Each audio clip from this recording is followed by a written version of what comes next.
Hey everybody, it's Bust with Battles with Bust number 371, and today we're going to be doing battle in a Singleton Gauntlet. And so, with the release of Glory in Navori, I always had this deck that I wanted to build, and I must have tried to have built it 5 or 6 separate times. And so the thing that I was looking to do and wanting to do, we're going to play our bear friend Udyr, and then we want to start tying in a bunch of strikes with Udyr. And so with the release of the likes of Jack having a strike ability and picking up cards like Prie Fight, we were able to come out with Udyr and give him these strikes, but I would always kind of push it on to the next step and say, okay, well, these Prie Fights don't actually kill units, but I like all the strikings that are happening, so I need to just move into Demacia and start to add in the good strikes, like single combats and fish fights and the like. But you astute viewers have probably already realized you can't play 3 factions in Standard, and so, again, I come into this deck multiple times and be like, okay, we're going to play Udyr, we got Udyr going with the strikes, now we just need to add in Jack, everything's going to be okay, and then you keep trying to finagle the deck builder to work the way you want, and it just doesn't happen. And so now that we're here in Singleton, we're able to play 3 factions. We can try this deck out and see how it goes. And so all 6 of our champions, Fiora, Gnar, Jack, Garen, Udyr, and Jarvan, all care about strikes and strike-based abilities, and then we're tying those in with all of the strikes that we can get. And so within the spells section, we're playing Prie Fight, Fish Fight, Single Combat, Wings of War, and Concerted Strike. We even got the biggest strike of all down at the bottom here in Judgment, but we're also going to be taking a page out of the Bilgewater Tristana deck playbook and adding in some 5 Punch Pablos in the King's Court just to get access to some additional strikes. And so that is the core idea of what we're trying to do here. We have all of these strike-based champions. Now we get access to all of these strike-based spells. Let's see if we can't push them all together and have ourselves a very reasonable deck. Outside of that, we're still following a lot of the tenets that I kind of lay out for success in Singleton. We have to play a lot of just high-powered cards and high-powered spells, so we have Buried in the Ice, Champion Strength, and Feel the Rush, and then this is also a fairly mid-rangey format, and so if we're able to outstat our opponent, out-mid-range our opponent, that's a very viable strategy as well. So we are packing the Avarosian Hearthguard, Revna the Lorekeeper, Spirits Unleashed, and Gift of the Hearthblood package, so that we can potentially grow our units bigger than our opponents in the event that our sweet strikes don't really come together the way that we're wanting to. And so that's the deck. That's what we're going to be doing battle with today. You know what we're going to do before the battles begin, though. We got to pay the pay-to-win price. And we're going to come out here, premium up the prize fight. It feels very appropriate to be out here playing the strikes and the fights and everything, and then getting access to the premium prize fight as well. Gets me ready for battle. I hope you are too. I'm going to go ahead and jump on in. Strike him down. Where you at? Here we go. Off to battle. So yeah, not a bad set. We had a nice 6-0 run in the previous video with the big Freylord deck and the predicts and everything. I was very happy with it. I was thinking today, because as life goes on, you know, I watched the classic movie last night, Speed. If you're not familiar with that one, it's got Keanu Reeves and Sandra Bullock. There's a bomb on a bus. They're both on the bus. If the bus goes below 50 miles per hour, it's going to explode. And so just wanting to go fast, having the ideas of Speed and Keanu in my brain, I was really wanting to come out and play something aggressive, but I decided against it and came out and brought forth our friend Udyr and all of the strikes, something a little bit different, but hopefully just as fast, you know?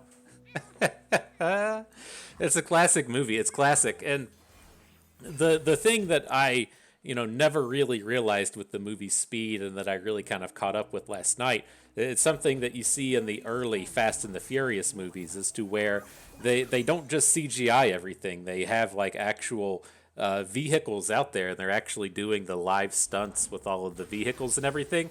And you just don't get that anymore in the old movies. You don't even get that in the Fast and the Furious series anymore either. But it was like this definite, tangible noticing that that they used like real vehicles and everything looks real. It was interesting to have it turn out like that, because it's just not the case with how things work anymore. Everything is just CGI to the core, and so the effects look so realistic because, believe it or not, they're actually real.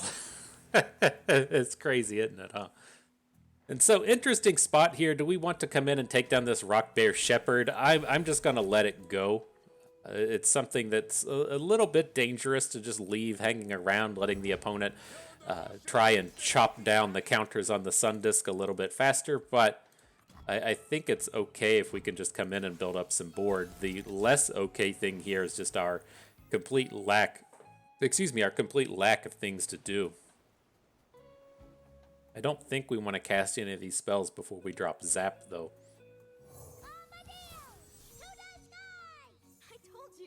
Alright, Troll Chant turns up. And hopefully after next turn, dropping Revna, we'll start to just pick up some bigger units and get some better combats going here. It's always a little worrisome to have these slower style draws up against the Sun Disk, because they most certainly have the better late game than us.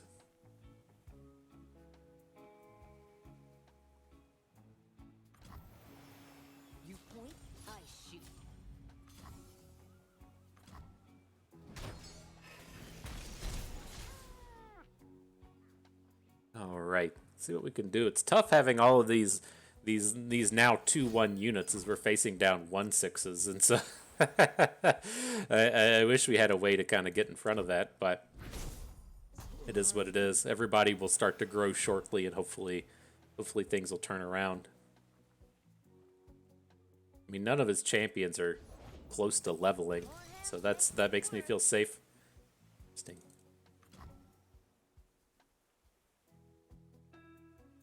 We're worried about the Xerath cards starting to come at us with all these landmarks on the board, but it's pretty hard to actually have Xerath, so maybe we don't have to worry about it completely. We just want to start throwing away units. I'm definitely going to prevent the 5. The smaller one over here, it's not as big of a deal. We can probably just take the 3 from it.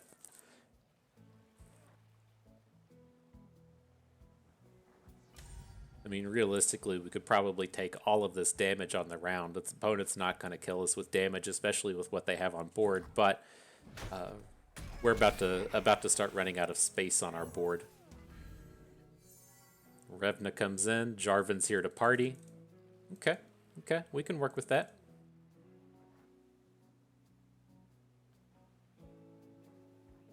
Kind of interesting having the Jarvans in the prize fight. If you're not familiar with the way that this is going to work, you need your allies to survive strikes from enemy blockers, but you need to be in combat for that to happen. And so I think prize fight works with Jarvan.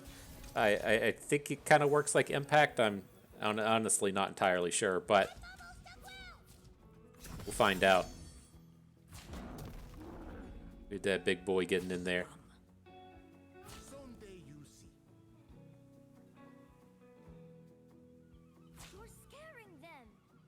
Still don't think we need to try and kill any of this stuff. It's just the ultimate concern is, just dealing enough damage before the Sun Disk pops, and if we give our opponent, turn after turn after turn to just get these blocks in, you can send a million damage at your opponent, but it doesn't matter if they're just getting blocked every turn.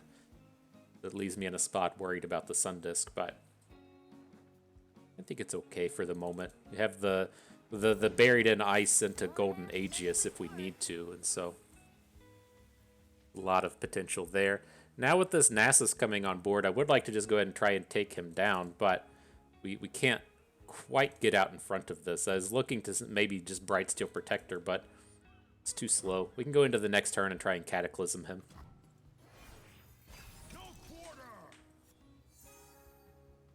All of our units are so big now. It's nice. Interesting. So if we come in and start getting into combat, Nasus will go up to 9 this way. I think that's safe enough. And we can try and get the takedowns with the Cataclysm. That'll give our Jarvan barrier.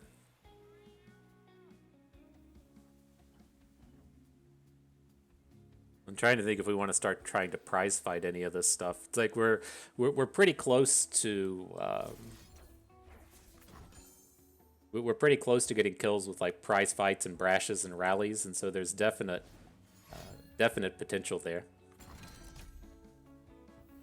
He goes Ancient Hourglass. I think Jarvan, does he still attack? I always get confused with this stuff. Looks like he does not.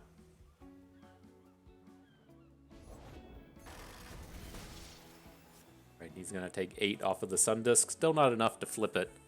I'm looking here to just say drop the King's Court, and then we can try and get brashes and rallies going for this next turn.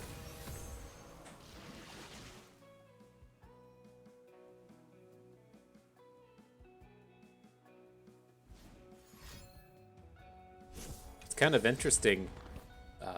I think if we have the King's Court on board and then we Cataclysm Jarvan into something, and then Jarvan survives because of his barrier, I think he picks up Brash before the next attack happens. I think. Wouldn't surprise me if I was wrong, but I'm pretty certain that that's the way that it goes. Do we even want to bother with this prize fight? I think we do. Well, we kind of need to be prize fighting off of Jarvan. Opponent shouldn't have any ways to deal damage. There's just so little ways to actually deal damage in Shurima. Let's just start going for it. We'll give Jarvan the brash for this turn, and then just try and brash our way through next turn. So Nasus will come back. We can still Cataclysm our Jarvan into him. I think that's a reasonable start. And even if we don't get the kill, the dog shouldn't be doing too much blocking here if he's only got 1 health. Okay, okay. We're getting close. Sun Disk is gonna pop. That's a little scary. A little scary. I think we can still make our way through this turn, though. Come back in 10 minutes.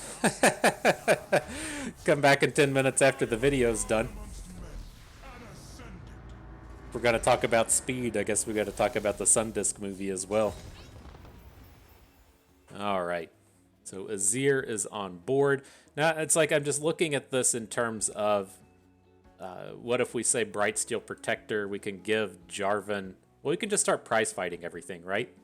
We do need to continue to get summons, but we can say prize fight Azir, and then we can try and hook the Devoted Council out of combat. I think this is okay.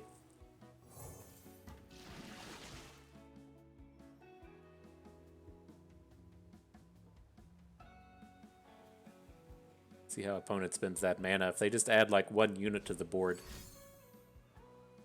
Okay. Draw 2 with 1,000,000 cards in hand doesn't seem like it's that good for opponent here.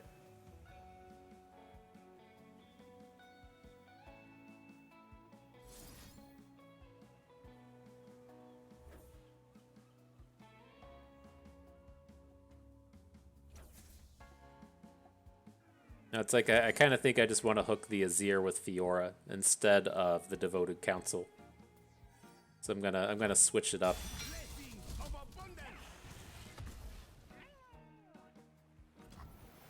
Give him them sweet punches.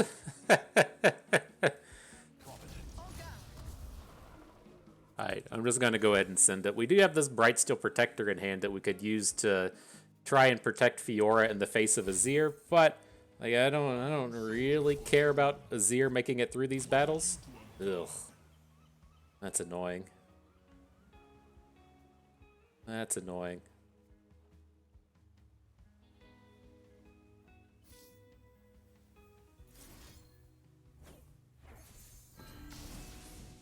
Now this one's definitely losable now. We might be able to make it through, but that was you're just not able to play out around Emperor's cards like that. If it would have been something like Quicksand, it would have been a little bit more reasonable, but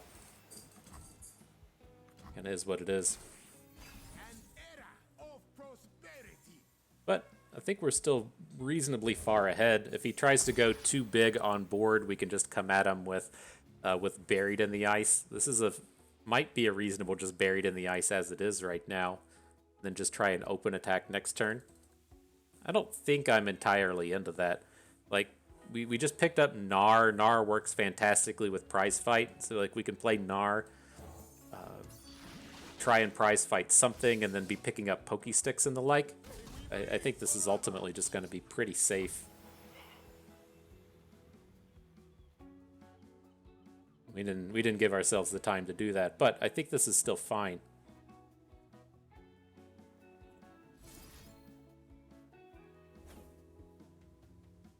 So we need to prize fight something that has health so we actually get the strike. So we'll hit this dude over here to the right. It's also gonna brash up our Gnar.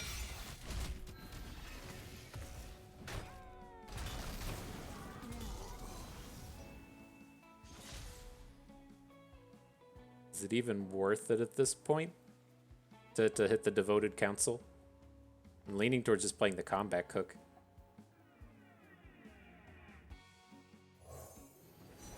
I guess, like, at least at this point, we're not super worried about the opponent's rally next turn. So, that was the kind of big thing at the start of the turn, was if he got the Palace on board and was going to hit us with a rally. That was going to be pretty problematic. I feel like we've just thrown this game away. It's such a... I don't know. It's like the... On that, like, 2 turns ago, there's such a limited number of cards that they can play to really come in and interact with your... to come in and interact with your combat that we set up. And then, I mean, he had it, he got it, and so... it's just fucking annoying. I don't see how we can come through this fast enough. I mean, the Combat Cook is quite good here. I guess we could look to say Bright Steel the Combat Cook. It's going to leave us with 9 mana. Then we can see if he goes like over the top and playing some kind of big pointless unit, and then take him down with a Buried in the Ice. Like, it doesn't seem like he has a lot of cheap plays that he can be dropping on the board here. So we might be able to get away with this one.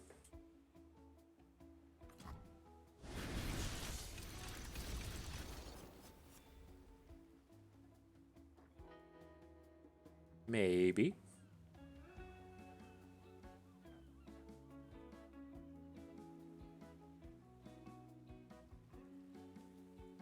I think he's over here saying, uh-oh.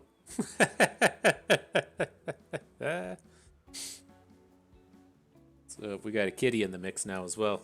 This is everybody's favorite part of the video. They just put up with the terrible bust play just to see the kitties come up. Alright, Xenotype Researchers on board. Send in the Combat Cook. Okay. We're still lethal with what we got here after our scout attack is done. It's going to have another cheap unit. Okay.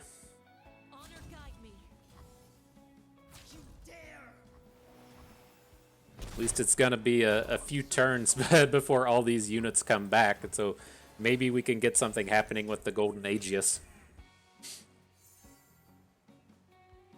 This has just been dumb.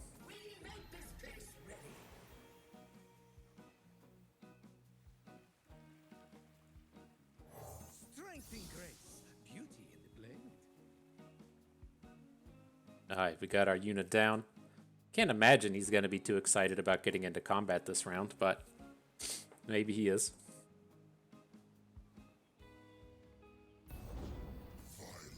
Excited with Renekton.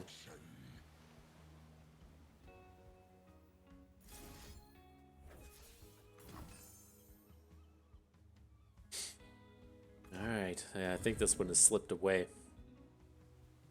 It's just too much at this point.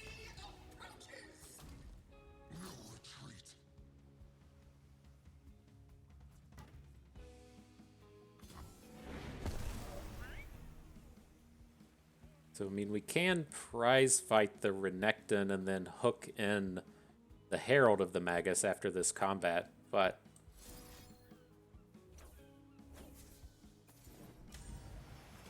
still just doesn't feel like enough. He's getting back Azir, or he's getting back, what is it, like the Xerath and then 2 Devoted Council Xerath and then Golden Herald.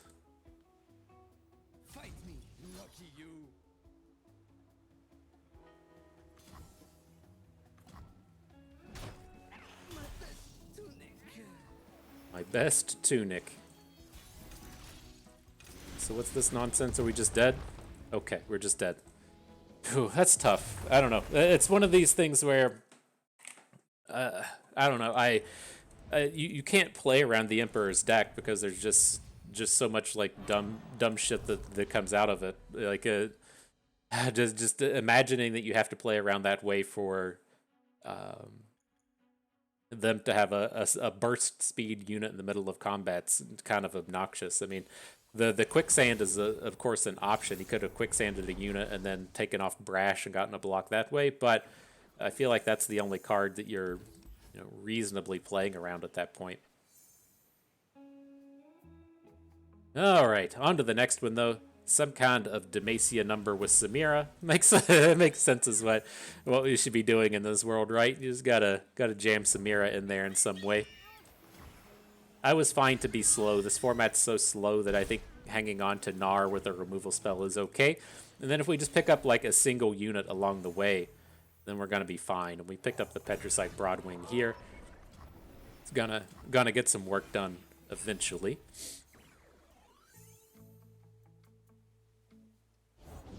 Monsters still lurk in Demacia's every shadow. Okay. Swift death. Sure thing, boss. And then I'm leaning towards just starting with the Gnar. Having the Gnar with the prize fight can be kind of useful in terms of if you want to prize fight the blocker and try and take it down to less than 3 attack, and then potentially get a prize fight in that way.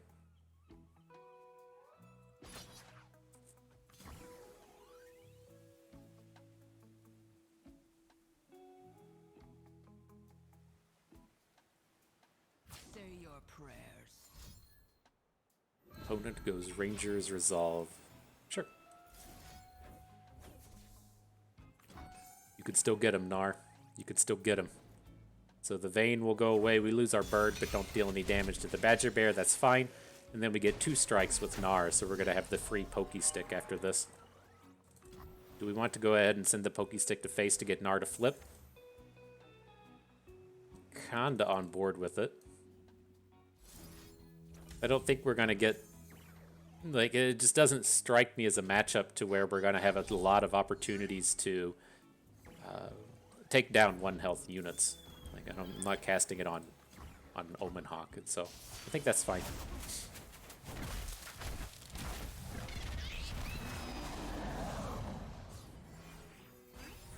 Go all Mega, Gnar. Go Mega.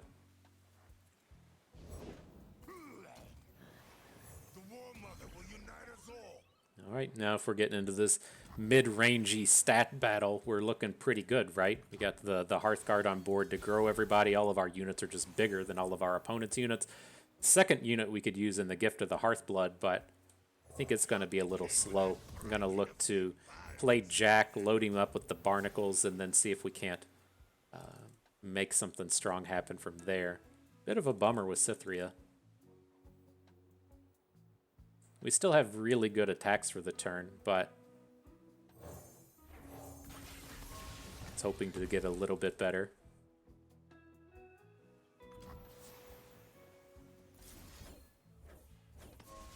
So I'm going to try and take down the Cythria. We can take the vulnerable hook into the Badger Bear with our Jack, and then our other attack should be good after this fish fight. I'd like to get to attack with the Hearthguard. If he has some kind of combat trick here to protect Cythria, it's a little annoying, but it's not the end of the world. Probably still just want to trade the Hearthguard for her anyways. No tricks? Beautiful. Starting to pack on these coins like we're playing some kind of karma deck, right? That's what we're out here doing. Playing our karma deck.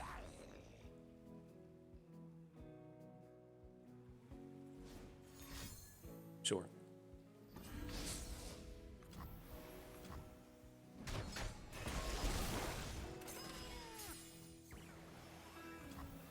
Still looking pretty good.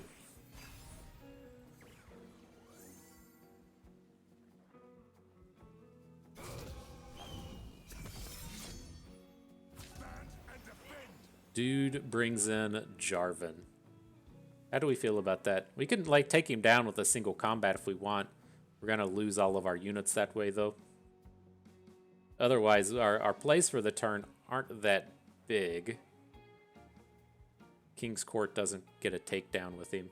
I'm leaning on, it's like, well, what if we just play Jack and then we single combat Jarvan? I'd like Jarvan just to go away, and then we can play Zap and continue on with this game. It's like, as long as the opponent doesn't get too much advantage on board, I think we'll end up being okay.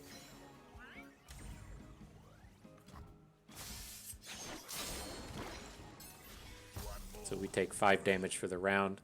Still have some heal in hand, but get to continue on with this value play. Ooh, the Winds of War are our big tech cards coming out here, right? You got to get your strikes somehow, huh? Okay.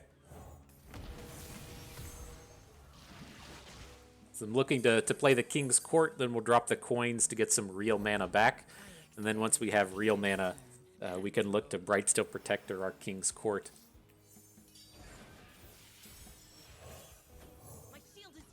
See if we can't get some sweet ass attacks in here. All my attacks are sweet ass, in case you didn't know.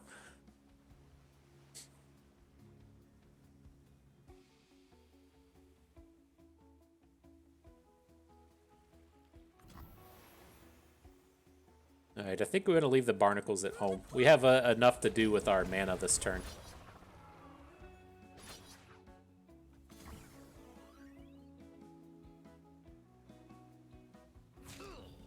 And still be building up to this Gift of the Hearthblood. We're not even going to play the prize fights, huh? We're just going to Winds of War down the Samira.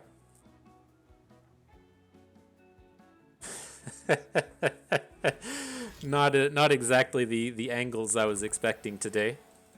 When he had a card and pulled it back. Interesting.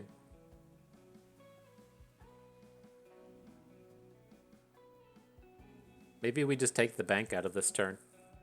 Like the Samira is not scary at this point, and we can still look to Gift of the Hearthblood and spend a ton of mana. I just know the hero's around here somewhere. We pick up Jarvan, pretty cool. Rather be sailors, but this looks fun too. Alright, my dude.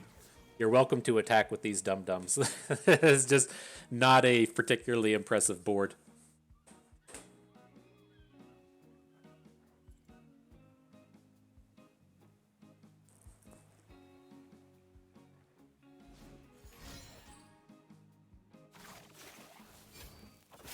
No problem. Poor Zap. What did he ever do to you?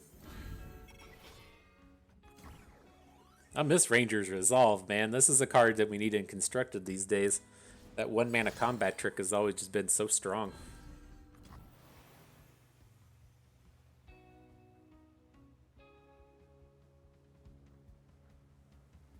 Okay. Not a big deal.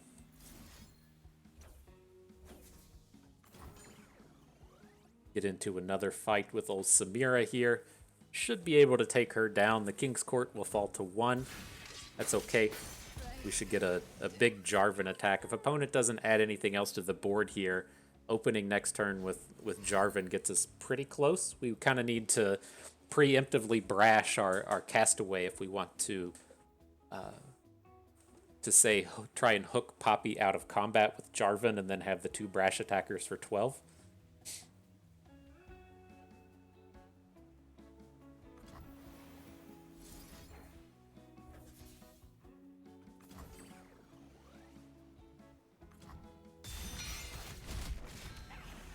All right, you're getting brashed, bro.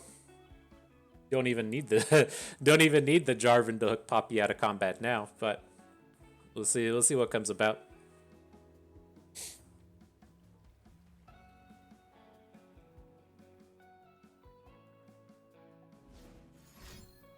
All right, your final card, the last one we don't know about, Golden Aegeus. Okay. Then doesn't get you out of that brash range. I guess you can Golden Aegis and then Flare. That's kind of annoying. Sure. Right, you can Flare the Poppy. Oh, I didn't even hook anything. Okay.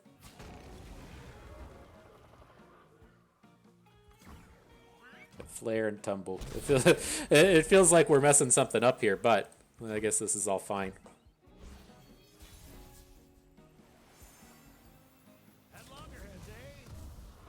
Now, let's add the Cavalier first. The Chevalier, if you will. It's just, if we get into combat, like, I don't suspect we ever lose this game, but it's like if we get into combat and then he has some kind of annoying card in hand, and then we have to go through like 2 turns, you never know what kind of bullshit you're going to run into if they're going to drop a Feel the Rush onto you or something. And so we'll just let this happen, make sure we get the extra unit on board, and then we should still be able to get this kill with Jarvan.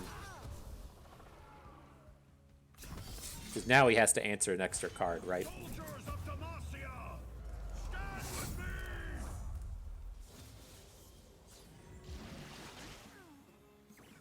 That was enough. GG. Well played. We got at least one win, right? We got at least one. GG.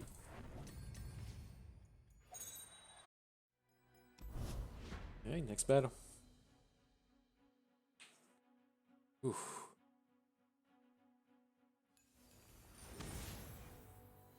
What do we got here? Some Shurima, some Shadow Isles, and PNZ. Some kind of dirty control deck, I bet. Let's see.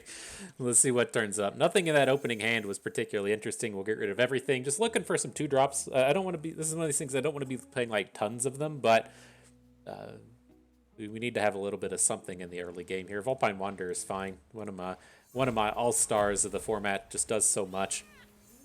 I'm gonna put the Ram stance out there after we've prize fighted, or to put a regenerate onto a unit or something. Just provides so much value.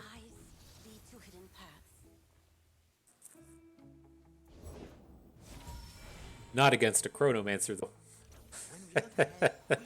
The opposing units got too big too fast.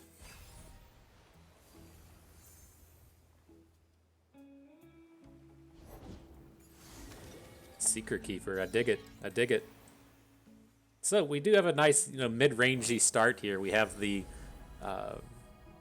we have the Spirits Unleashed to boost all of our units, and we have a Revna to boost all of our units again. We could have picked up the Scout equipment there, but I kind of feel like as we roll through these turns and we're about to try and pop off with some of these bigger spells, that it's going to take a while before we have a relevant unit, whereas the Pan of Pain can kind of be used in conjunction with these cards like Spirits Unleashed, and so it's probably a mistake just to pass on Scout. It's so strong, especially when we have cards like Garen, but that was at least the idea with it.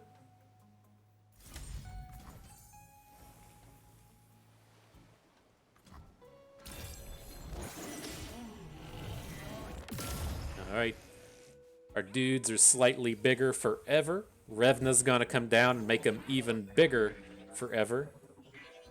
Feels good, man. Feels good. That mid-rangey train rolling right through. Let's just hold back on the Wanderer. Like we have Garen coming up in a couple of turns, and I feel like he's just gonna be a little bit more useful. You want to play Garen now? I was leaning towards next turn, but we can play Garen now and then just open with Jarvan next round.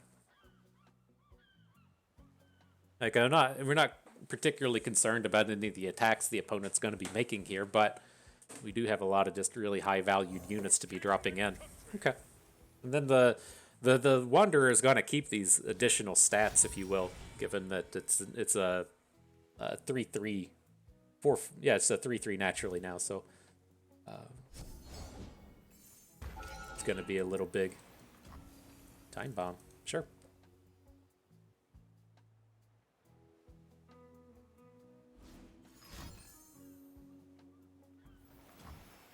Stop. Opponent's almost out of cards at this point.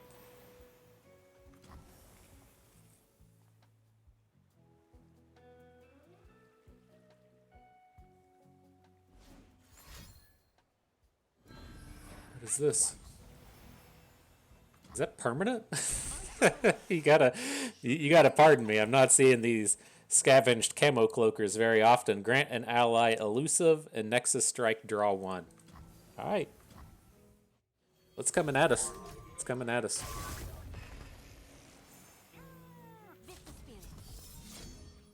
All right, well, you get him, Jarvan. You get that. You get that fallen feline out of the combat so that our Vulpine Wanderer can live to fight another day. That's what a true friend would do. Holy shit! And he hit Aatrox off of the Secret Keeper. Oof! There's a big old boy right there.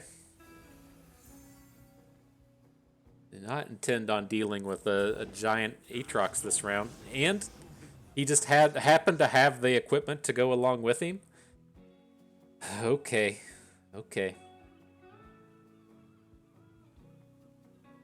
So I'm not ultimately concerned about this Aatrox. I don't think I want to let him come out and draw cards off the Striatu, though. So I'm leaning towards just going ahead and concerted striking it down. And then next turn we'll just try and win with Champion Strength.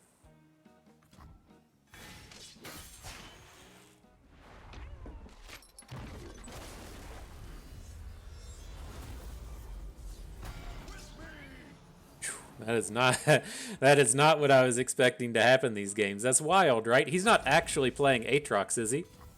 I didn't think so. He's not. Jeez.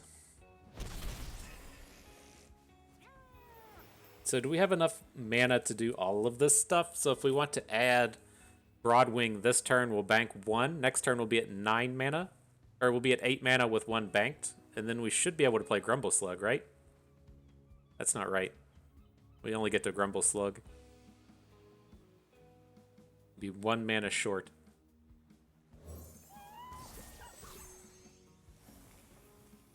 Those mathematics can be hard. I'm glad I was able to come in and do some of them.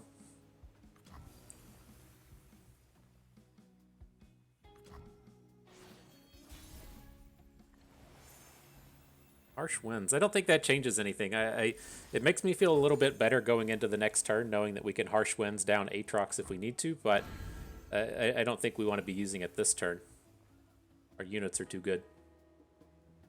As it stands on this board, I'm just going to attack with everybody. Soul Cleave into Aatrox. Oh boy. Well.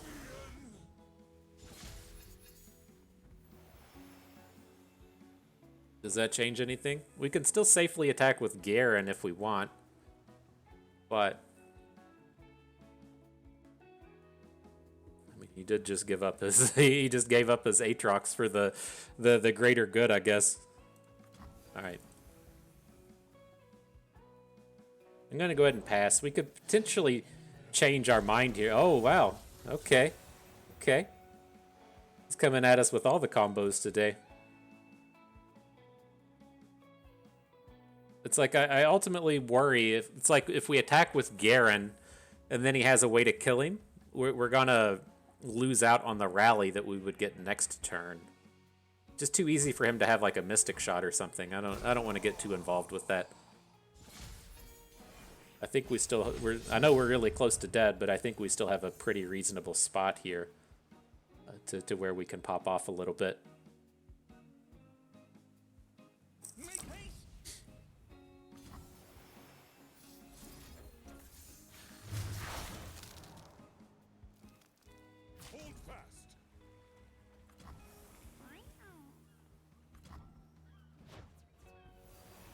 Alright, so there's the start. Now, do we want to just go ahead and attack right away as a means to just stopping him from playing some kind of big card? I think I'm on board with this. Just like adding the Petricite Broadwing doesn't sound like a real win to me. Let's send in the squad. I don't expect him to block with his good units, but these little dum-dums are probably going to get in the way.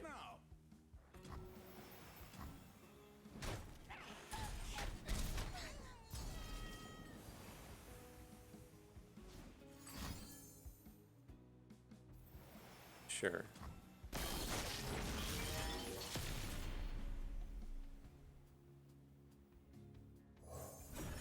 So the thing I'm gonna be looking towards now is if we're able to overwhelm with Jarvan and start doing cataclysms. We have a couple of different ways to where this could be pretty promising. We can also make a 10 attack Garen and then try and pop off with Judgment, but we don't have the mana for that at this point. So I think we just want to get another unit on board, try and hook this Aatrox out of combat, and then see where that gets us. So let's Gift of the Hearthblood. Pick up another Challenger, that's pretty cool. It is me. Please calm yourselves. Then see if we can't finagle our way into a good combat here.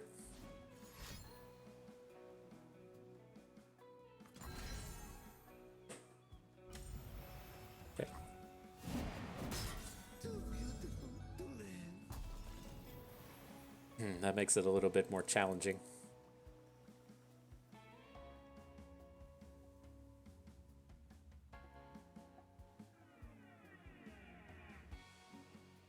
Now I have to deal with the 7/7, the 6/7 zillion. My concern with this turn is going to be losing Garen again. Like, I think we might be able to get into a spot next turn to where we don't have to worry so much about the zillion because we're just going to pop it with Judgment. But this turn is weak. I think this is as good as we get to do. Just a moment.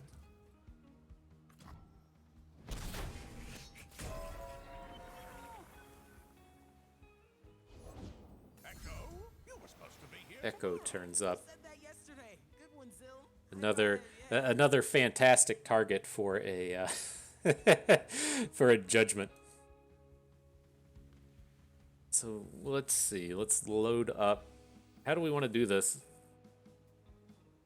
I'm leaning towards putting the Boar stance onto Jarvan and then blocking Aatrox with Jarvan. I don't necessarily want to be giving up Garen here. I suppose soon Okay. should be now. We're still okay in terms of killing stuff with this Judgment. He hits action. Action also dies to this. Okay, we might be all right. Oh no, are we one short of this? Fuck me. Leave this place. We're one short of the... I thought we were going to pick up enough stats. All those augments were boosting the Aatrox. Fuck. God damn it. This game... so close. Just been like a ridiculous amount of stuff coming out of left field today. Between the Azir game with the Champions deck and then for some reason needing to know that we were supposed to deal with a fucking flipped Aatrox in a deck that didn't have Aatrox. But I feel like we probably could have played that when we had a lot of decisions that we kind of didn't maximize on in there. And so I think that we probably could have done something a little bit differently along the way. But the way I like to start all of these, you know, we got some cheap plays here. We'll hang on to the Darkened Spear. It's so good early. Really help us kind of push in the mid-ranginess against whatever this deck is trying to do. And just try and build up some stats here early. Pick some uppers. It's when you discard or deal damage, it gets a bonus. Okay. Kip and I will scout ahead. Won't we, Kip?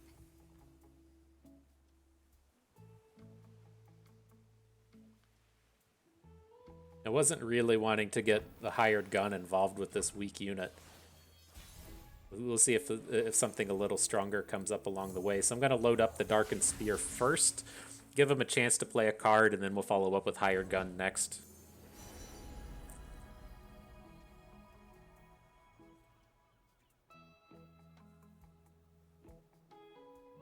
Let us take a peek at life beneath the waves. Then with this combat, I think we still want to hook the Conchologist with the 2/3.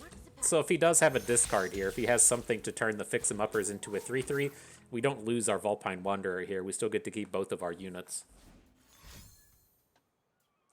Not in the face of a Cloud Stance, but this is all fine.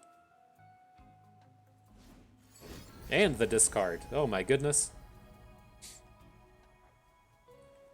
So, so much early game power and pressure going down with these just turds of units. That's all fine. It's not a big deal. I think we still ended up with the advantage out of that space. We have the bonus stats in our deck, the unit on board, and then he just doesn't have anything. You could definitely do worse.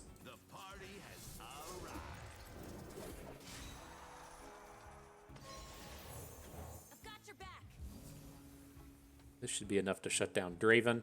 And we're just going to keep pushing in. I'm going to drop the Darkened Spear this turn. I think it's fine to put the Darkened Spear on something that isn't the Hearthguard. The Hearthguard should just be big enough against this deck. So I don't want to take 2 actions on the next turn before we get to attack. Ooh, Revna. Ooh.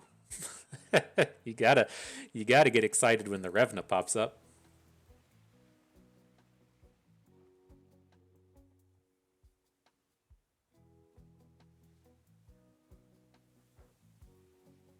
But man, we're definitely getting ahead in terms of stats. No. All right, just losing champion strength is fine. As long as we get to hang on to our Revna, everything's gonna be okay. But between the Hearthguard putting the bonus on everything in our deck, the bonuses we've got from the spear, and then playing Revna next turn to give everything in our deck +3/+3, we should be in pretty decent shape.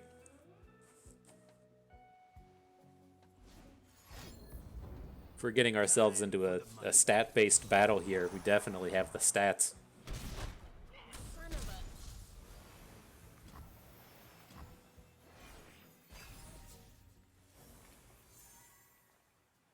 Mega Gnar getting mega before the mega even comes out. He is an interesting play before we just snap Revna onto the board, given that we have Prize Fight in hand and can consider getting the flip, but I think Revna's just too good here. We're not at like any risk of dying, so just generating 7/7 zap spray fins and the like gives us so much potential. I mean, these units are all pretty shitty. He's got a board full of dudes, but can't even really do anything with them.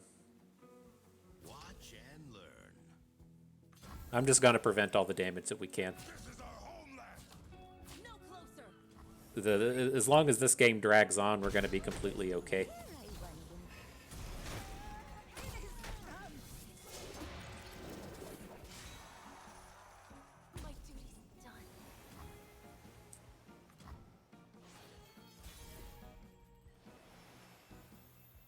In the Winds of War, we got so many strikes for our Gnar. I think we have to just bring him in. I mean, the prize fights and the Winds of War and everything. He's ready. He's ready.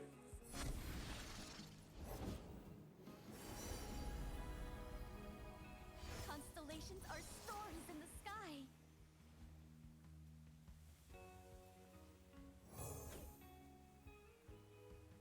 Want to go Darkened Spear? I want to have a way to protect our Hearthguard with this round. Let's just go with the Boar stance, and then we can still look to potentially prize fight this turn if we want. And so if we say attack with everybody, then he puts the Moondreamer in front of the Hearthguard. We can prize fight Gnar into the Moondreamer, and then he'll still be looking pretty safe.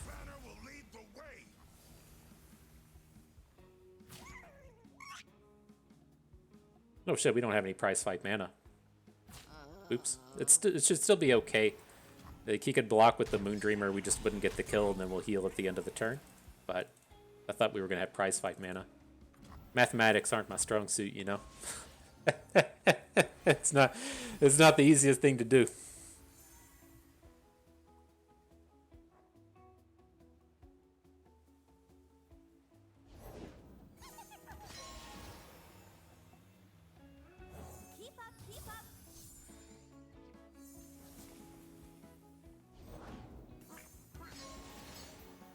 Alright, now I was kind of leaning towards just dropping Pokestick down onto the affectionate Poro. But I mean, I don't think we're ultimately too worried about Nora.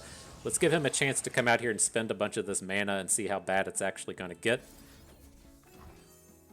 He might be low enough now to not have to worry about things. Just, if we like drop Pokestick onto this Poro and then he has some kind of combat trick to shut us down, it feels really bad.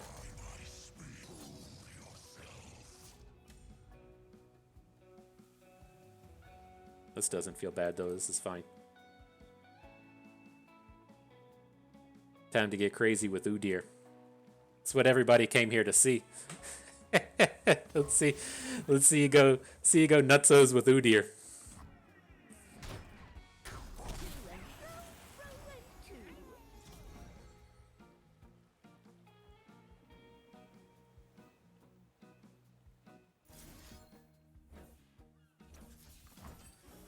Alright. Maybe later, you know. When Winds of War to make our zap back up to 7/7. It does give us the opening to get a kill with the Golden Aegis next turn. So that's what I'm looking for with this board. Today we fight as one.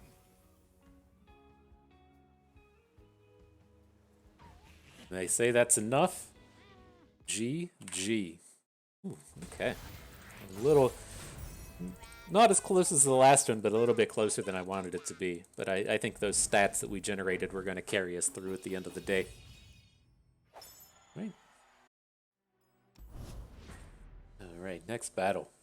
We can't 4-0 the end of the way here. Get that big collection of trophies again. This the same guy from earlier? This was the guy that Aatroxed us, right? I'm pretty certain. Playing P&Z, Shurima, Shadow Isles. Got the Echo Zillion. I'm pretty certain that this is that same person. But reasonable enough start. It's like we're out here playing Constructed, right? Normal stuff. Got the Broadwing into the Castaway, into the Gnar, while having a couple of mana banked up for our Troll Chant. I'm on board. Troll Chant's best friend of the Petricide Broadwing, turning it into a combat positive trick. It's interesting that Troll Chant got taken out of Freylord. I kind of scanned through the Faction Pie article over on the main site. It's kind of an interesting read. The kind of direction that they're intending on taking each of the factions and what they're supposed to be good at and what they're not. And Troll Chant didn't survive. I forget what it said that the kind of Freylord-based spells and combat tricks and the like were supposed to be able to do, but I guess they weren't supposed to be able to Troll Chant. I guess that was a little too much, you know. But reasonable fix him 5,000 here. We could consider just not attacking with the Broadwing. I want to wait and see if opponent adds another unit to the board. What we're going to get ourselves into for the round. Just the thing with Zillion is like he's already done, right? We played Zillion in our previous deck, and it was basically just there as a cheap unit that predicts. Just essentially another copy of the 2/3 predict unit for 2 mana, and I don't ultimately worry about time bombs or anything like this happening that's going to make Zillion flip and cause us problems.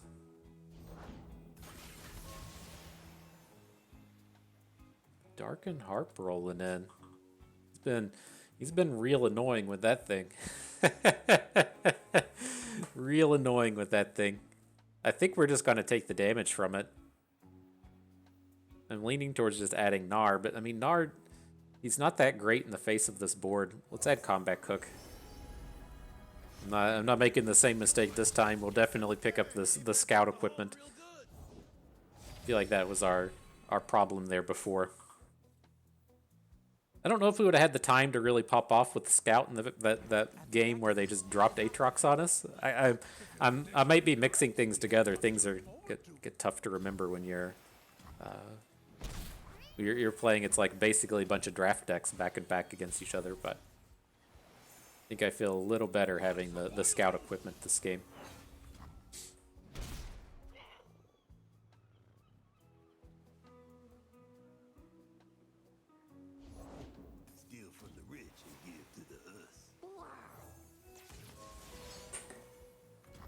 Get a little bit of Gnar on board. I think we need to hook this bruiser out of combat. We may be able to do something nasty to it after the fact, but I don't really want to be losing Gnar this round, especially since he's already going to be flipping and be big on this upcoming turn. Okay. Now we can get the full clears in here. We could use the Words of War, the Winds of War, to heal our Gnar, have Gnar try and get the takedown on this Vicaran Bruiser. That will then ideally give us the free Pokey Stick we need to kill the Zilean. Now, we can't kill the tough Zilean. Not that big of a deal, though. Really surprised he chose to protect Zilean instead of protecting the Bruiser. All right, again, Zilean, he's not doing anything. He's not going to play a bunch of time bombs and flip this game or anything, and so he's just keeping the worst unit here.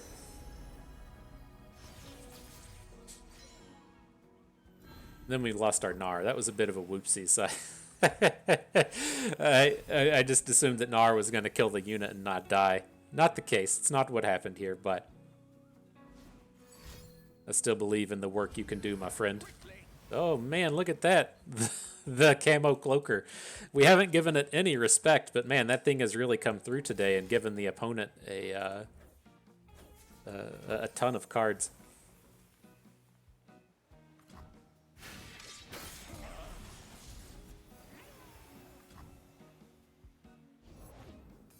And the time bomb. Dang. I thought we were going to be, pretty well ready to have the mana to just drop the scout equipment onto the castaway, and then we can just start attacking with Jarvan twice next turn. Not going to be the case anymore with the time bomb booming our dude.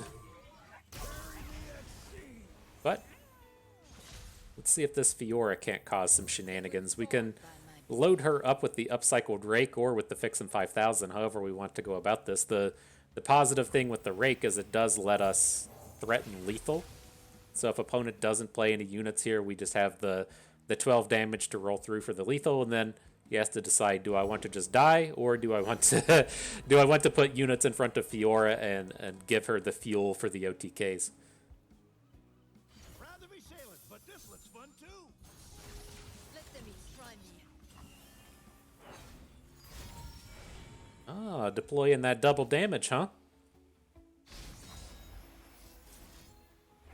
Let's protect. Let's protect.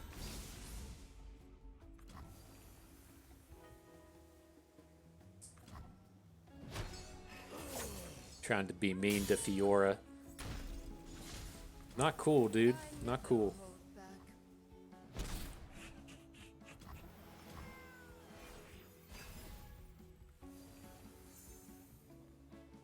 Alright, should be in decent shape. Gonna look to drop a Naka onto the board, and then ideally we'll just get to open attack for the kill next turn. Not gonna get in front of Striatu. I think it's safe enough to just take the damage. I mean, I guess we could have just played Jarvan this turn. Jarvan is a pretty good block here, but I think this gets us right up into the lethal.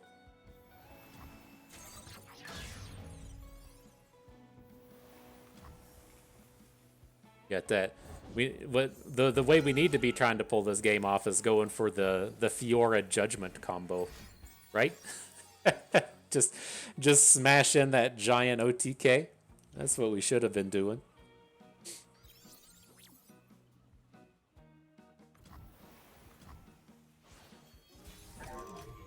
All right. Let's see if we can dodge enough burn, get ourselves out of this one. Down. Gonna let Jarvan take the hook into Striatu. Oh, we picked up Dad along the way. Not bad. GG. The vengeance round against the Aatrox guy. Feels nice to take that one down a little bit easier. Not dealing with any rando 10-10 Aatroxes coming in.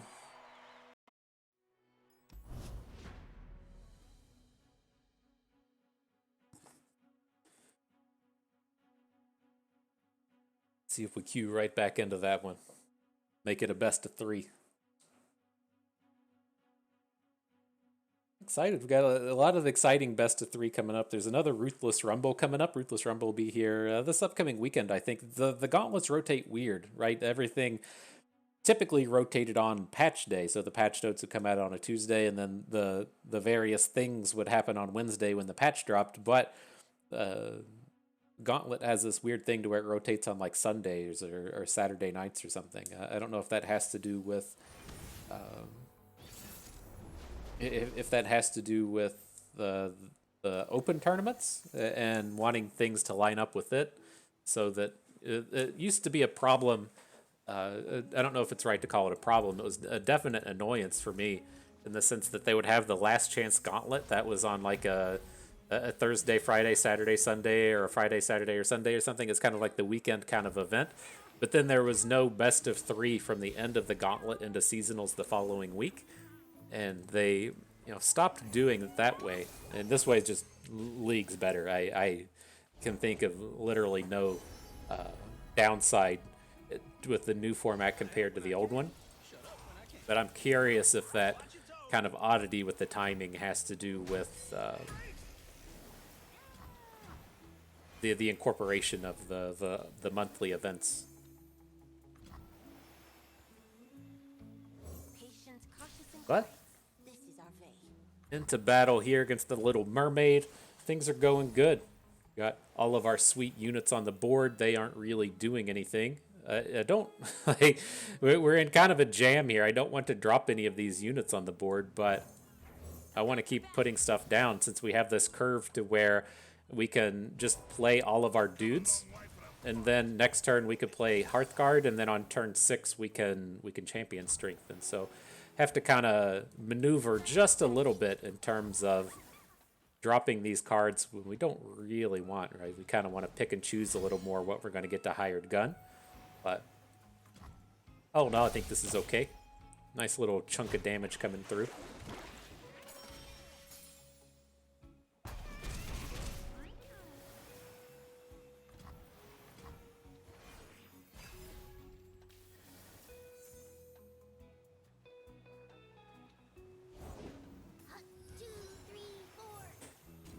All right, see if we get to do it. Roll into that next turn. Say, what up, Teemo?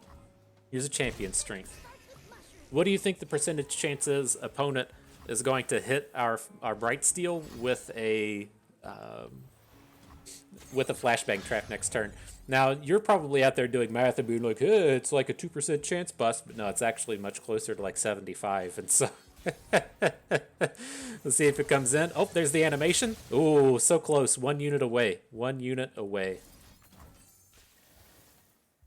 See if we can't just win the game. A little scary here. He can drop AoEs or something. The Caustic Rift is kind of annoying, but we're really close to just ending it anyways. We got 15 on board. Gotta drop a unit. Don't stand in my way. I'm gonna put Jack in front of our big unit here. If his like way out of this turn is trying to play removal spells, I don't want to have our hired gun just sitting around with like 1 or 2 health. So we're gonna take the big route here. Fortunately, he's got a unit, but we're still fairly primed. We're looking pretty strong here. He's gonna have absolutely nothing on board. We've still got our big units, healthy chunks of damage coming in, good units coming down next turn. It's not unrealistic to next turn think we want to try and prize fight stance swap with the Ram stance. It's not super ideal with the combat cook, but Zap does give us the mana to do that. And this is not a turn for formula. We got to be in good shape here.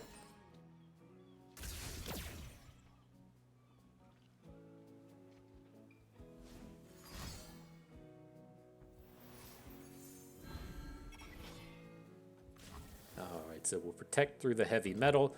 Gonna drop Zap. And then now I'm just looking to put the regenerate stance onto our Hearthguard.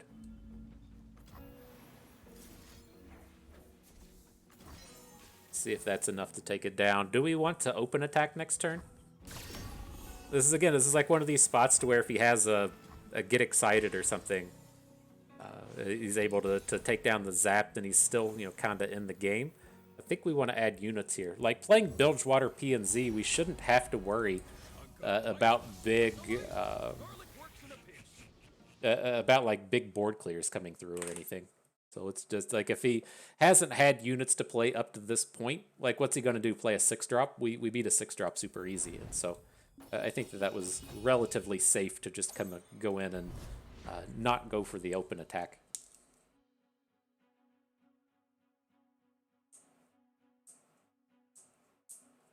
Good stuff. Good stuff.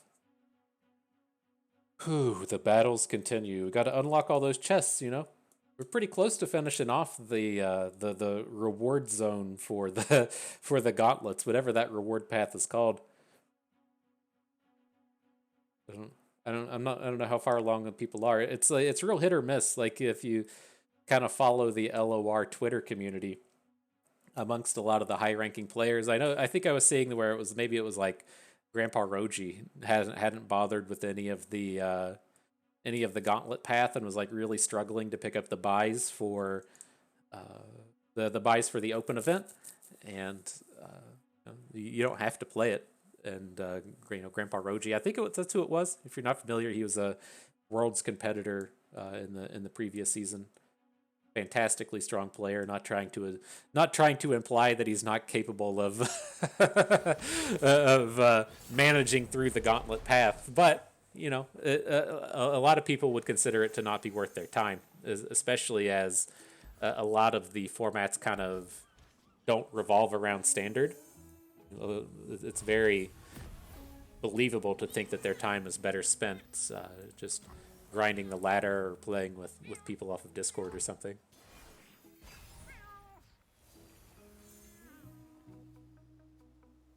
They're not out here in the ultra competitive the ultra competitive scene that is Singleton Gauntlet.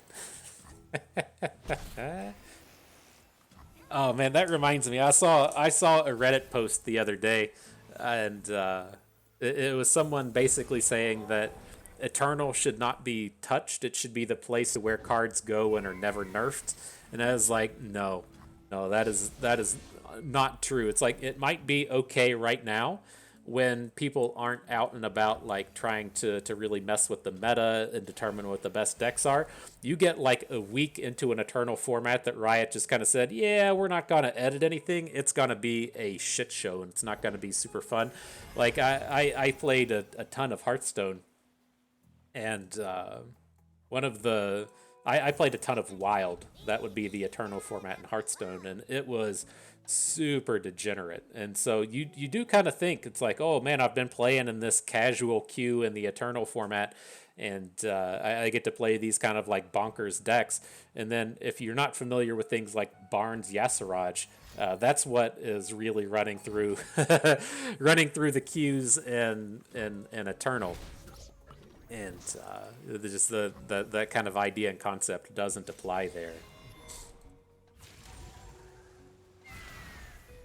I played a ton of Barnes Yasiraj. if you're not familiar with what these cards are, Barnes was a card.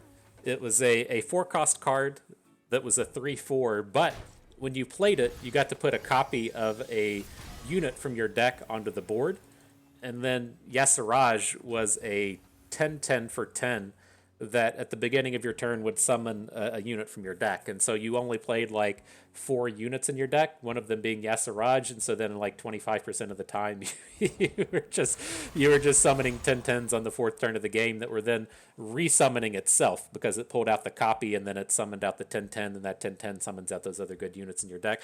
It's like that's the degenerate shit that you run into, and you think that you're going to get to play your really cool like 6-card combo deck in Eternal because you've been ravaging the you've been ravaging the casual queues, and then you're there for a wide awakening as soon as the masses hit. Now, I'm really interested in seeing how this experiment plays out with the Eternal format being granted to the Eternal format being granted to serious competitive play. All right, I gotta stop talking about that. I gotta focus in here. We're looking to take down this Gwen. I don't care if the Petricide Broadwing dies, and so we're gonna try and deal 3 damage with the Broadwing, and then after the fact, we'll come back in with the Pokey Stick and try and take down the Gwen. Otherwise, we're protecting our Gnar with the barrier. Definitely want him to survive the round. And if we end up losing a Piltover Castaway along the way, I'm not too upset about that.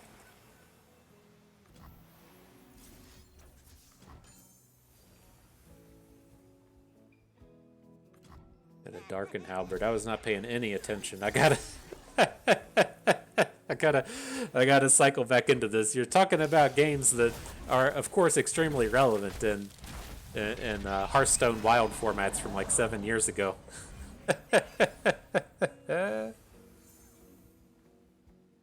Ooh, Spirits Unleashed. That's a fun one for the round. Oh, beautiful. I miss doing stuff like this, just killing a bunch of units with the Spirits Unleashed. That feels good.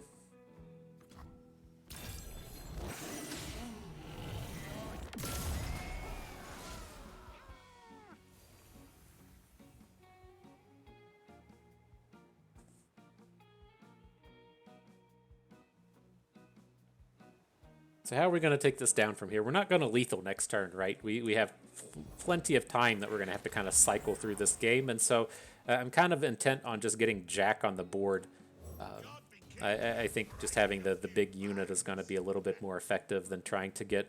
Like, playing a Shell Shocker in a combat reel this turn doesn't strike me as being super effective. Look at that. Look at that Blast Cone Seedling coming at us. You know, I think it's fairly safe just to take this damage, only falling to 11. This doesn't strike me as a spot to where opponent's going to be able to, just like come in and Atrocity Blast us or something, and we even have Harsh Winds in hand if that's going to be a thing.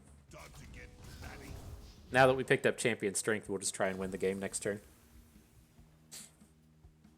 So I'll open while the attacks are good, see what happens. I'm looking to add in just the Shell Shocker and the combat reel. We'll definitely play the Shell Shocker first. If opponent plays an expensive unit, we'll look to potentially Concerted Strike it down. As long as we roll into next turn with 1 mana, I'll feel pretty okay.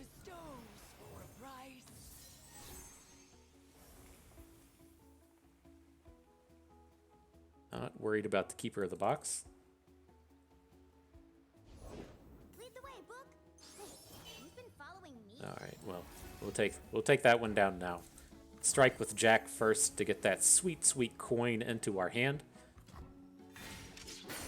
And now, I mean, we could technically go ahead and play the combat reel. We want to give Jack a little bit of protection for the next turn, since we can coin that extra point of mana we need for the Champion Strength. Okay.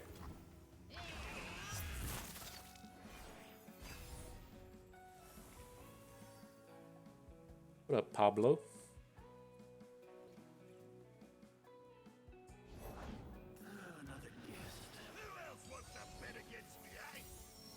There's the sweet old 9 mana. In with the Champion Strength. Now watch opponent, they're going to go LOL. It's the Ruination. It's the Ruination. Alright, not quite. Opponent's only got 1 card in hand. We should be feeling pretty good here. Alright, we're doing it. Making our way on in to the final battle. Let's see if we can't recover after that slow start. Collect all the trophies. We deserve it. We deserve it. Impeccable play here today.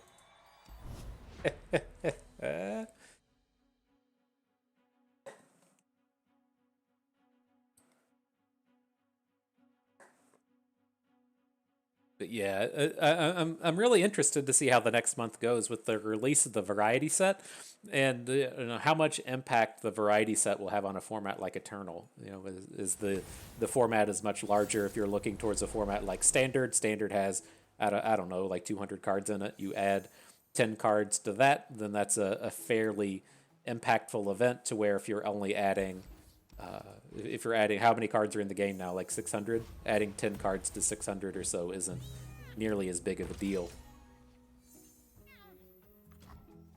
But nonetheless, back into action here, up against the Sun Disk again. Got a pretty reasonable start with the Broadwing into an Attune unit with the Troll Chant backup. The Castaway should be a little bit better than Pablo here, but Pablo does threaten a ton of damage if we're using the Broadwing to hook something out of combat and then hitting with that big old meaty 4 attack. Almost. Got it. Alright, Treasure Seeker online.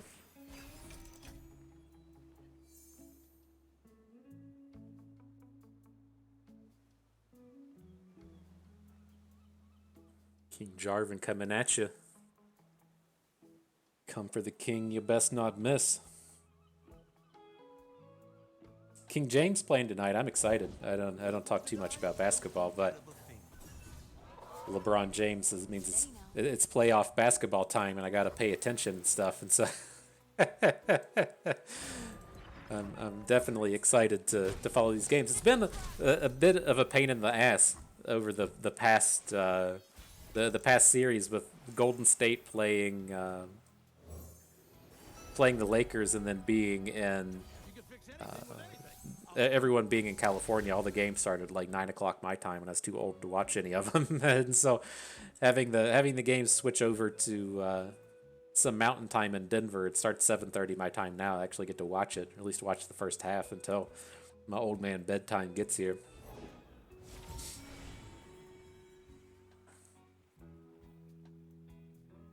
Alright, well, we're going to be able to start taking over this board. Opponent's only going to have 2 mana here. Being in Shurima, there's not a lot that they can do about this. And while it normally wouldn't feel like that fantastic of a Troll Chant, if we do get to end the day with the full health Broadwing ready to strike down the next foe, it's not that bad. Typically that feels like kind of a wasted Troll Chant since your unit was going to survive anyways. It's like that minus attack doesn't really matter as much. You didn't get a 2-for-1, so it doesn't feel as great, but that worked out there. That worked out good with taking action to 0 and keeping the Broadwing at full health. Interesting. Opponent does not have anything to do.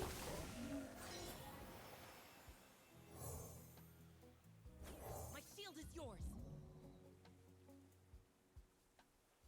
I'm gonna stop this. This is like probably a mistake. Like it's again like as the opponent comes in and just tries to. Okay, that makes more sense. I was gonna say, like, if this is just opponent coming at us to deal damage, that doesn't feel nearly as bad. But I guess that makes sense with him having the strike card. We picked up Clockling. Pablo, Jack's trainer. Who are you? Not a particularly strong hand at this point. So the way we spent our the way we spent our barrier doesn't feel very good. I thought that was just going to be like a turn to where opponent doesn't really have anything to do and they don't want to pass and overbank all that mana, so they were just going to play the unit to attack. Like, I thought that's what we were getting into there. And so I was like, well, if he's got like another trick, if he has a quicksand or something, I don't want him to quicksand away our blocker. But him actually having the strike card and killing our Broadwing was pretty bad there. And so it's, the thing that I suspected was happening for the turn just did not happen whatsoever. That was kind of a bummer.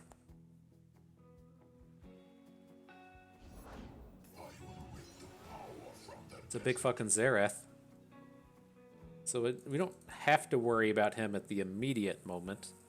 We can maybe take him down next turn if we get some damage on, or if the king comes in. Let's see if we can at least pick up some coins here. Definitely not going to just bury a nice Xerath on this turn, though. We got some time before that's a necessity. No closer.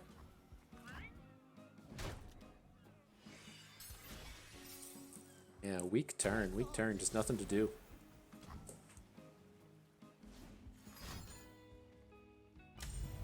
Sure.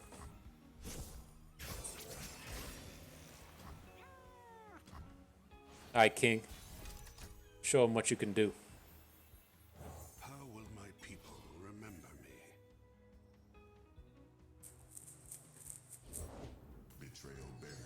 And the dog comes in. That's annoying. So I mean, we can go fish a whack to make the king a 7/6. I think if he ends up trading with Nasus, it's not terrible. But I think we'd rather just kind of like wait around and see if we can't just get a big buried in the ice.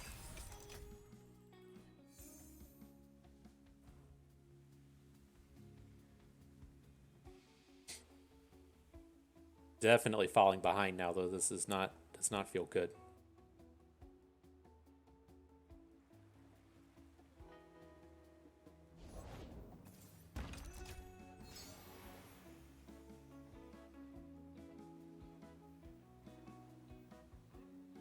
So I'm leaning towards Jack, and then we can look to Concerted Strike down Nasus, and then next turn open with Jarvan is what I'm kind of leaning towards here. The Xerath isn't super scary at the moment, so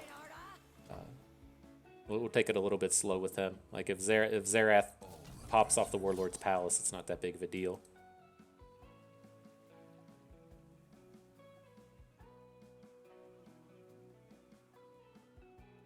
And then we'd be looking to open next turn with Jarvan. Oh, click the right thing.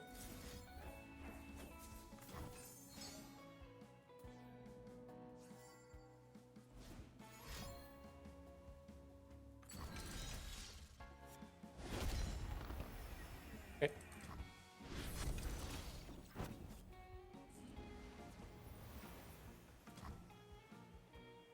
So the Nasus will come online next turn.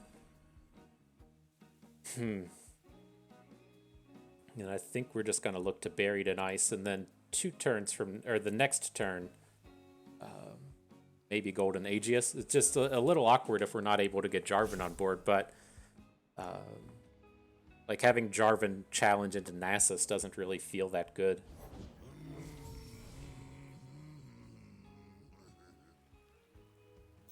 When we look ahead, we know how to prepare.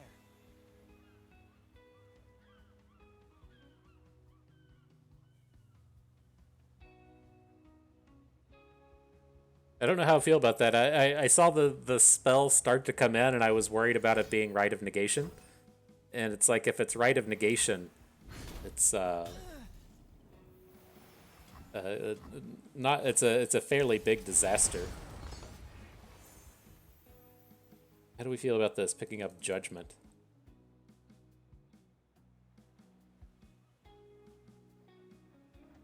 So yeah, I'm not excited about Jarvan.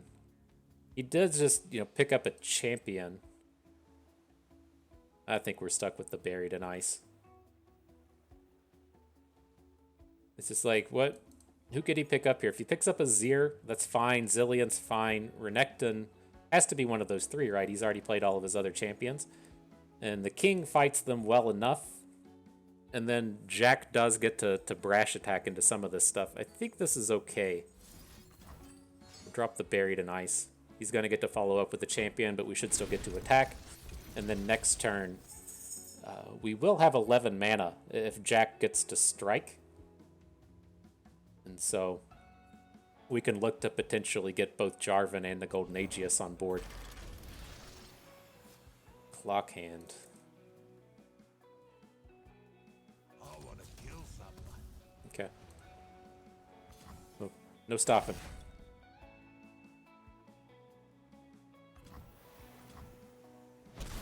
That'll take the Sun Disk down an additional 8, right? It'd take it to 9 if he wants. Oh, he's bringing out Xerath. Oh, no. Oh, that's going to be brutal, isn't it? The Xerath is going to see all of these units flip, or all of these landmarks break. That's not good. That's not good.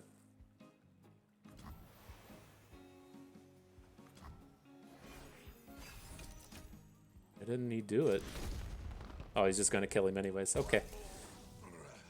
That's not good. Our plans have been dashed. I don't know if we're going to be able to get out in front of this one anymore. I gotta wait 10 minutes to find out. Okay. Let's wait and see, I guess.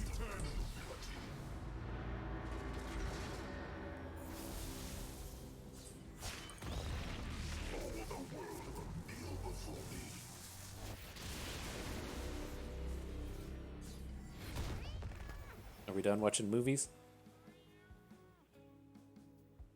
Words make a ruler, but actions make history. So we can bring in Jarvan, we can load him up with the fish whack, but yeah, this is probably done. I don't know if we had too many other ways around that. I mean, we did give him that opportunity to just kind of flip the Xerath, but he was pretty far ahead on board. We had a lot of turds in hand compared to the strength that he was putting forward.